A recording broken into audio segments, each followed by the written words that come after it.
Good evening. Our news summary for this Monday, the 16th of June.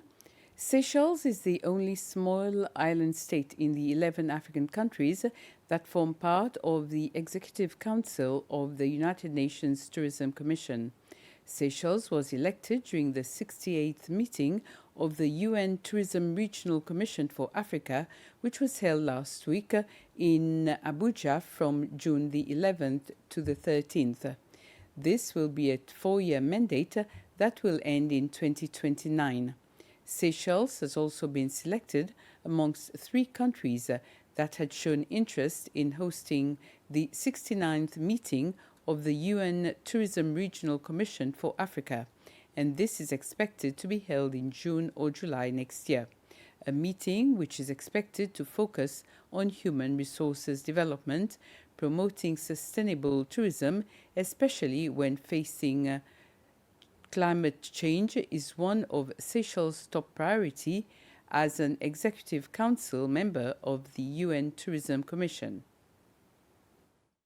Obviously, being a small island state, having secured a seat on the Executive Council, we will help push the agenda for the small islands, and sustainable tourism will be one of our priority, given that we are quite vulnerable as small islands, and knowing that with climate change threats for most islands, we need to be able to have a voice on the Executive Council.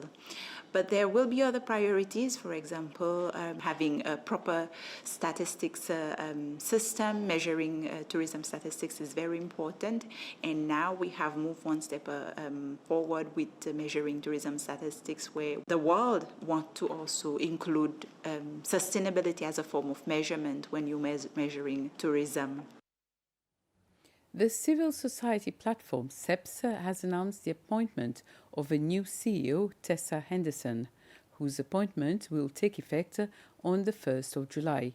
CEPS has in a press release described Ms. Henderson as a competent professional with over 20 years of experience in communications and media.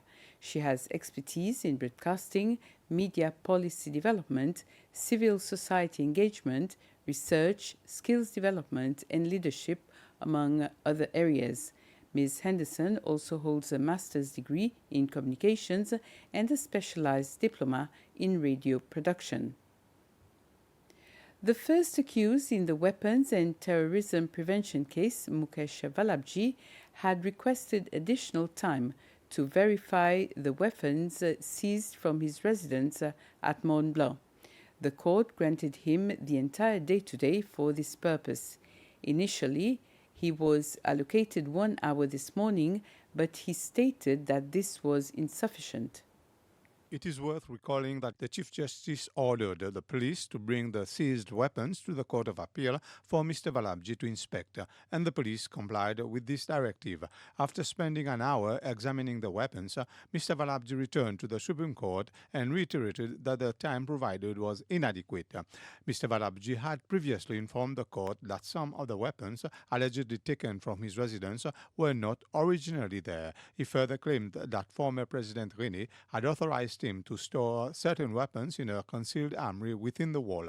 According to Mr. Valabji, while Mr. Rene was based at Maison du Peuple, he entrusted him with additional weapons, primarily pistols, to be stored with the others. However, since the armory had already been sealed, Mr. Valabji said he placed these additional firearms in 2 safes and in a small cavity beneath the staircase, a space he used to store special glasses.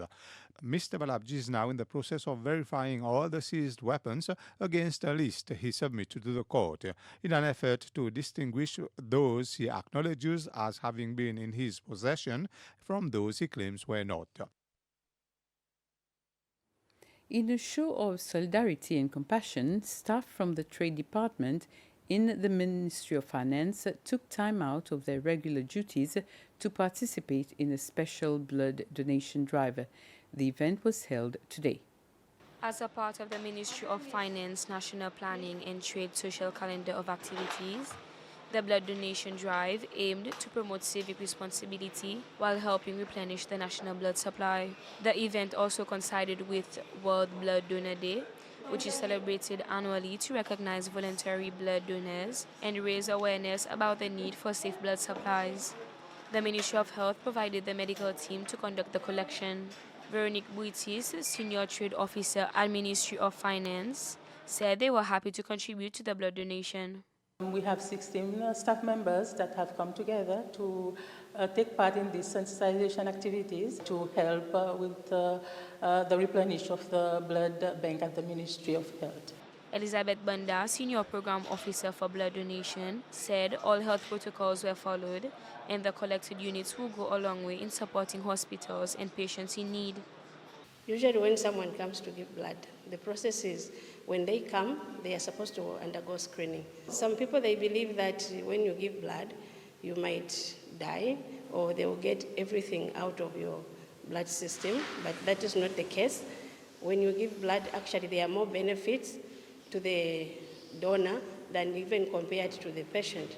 Florida Fonchette, a participant, said she hopes this example inspires other departments and organizations to take part in similar activities that build community and show compassion. She also added that in a time when every drop counts, small acts of generosity can make a difference between life and death. And this initiative stands as a shining example of public service in action.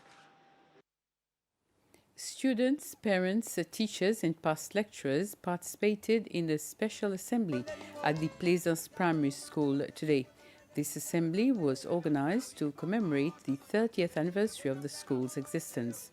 During the assembly, the school officially launched its website.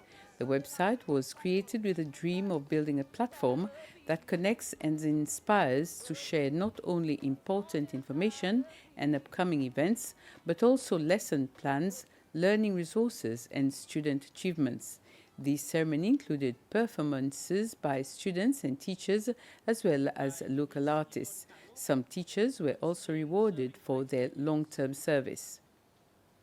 30 years ago, this school opened its door with a vision to provide quality education, to nurture young minds, and to give every child a chance to develop their full potential. Today, we celebrate not just the passing of years, but the many achievements, the countless lives touched, and the solid foundation built by those who came before us. At the heart of this journey have been our head teachers, the guiding lights who have led with wisdom, passion, and unwavering commitment. Today, we take a moment to honor each of them for their exceptional leadership and tireless effort in shaping our school legacy.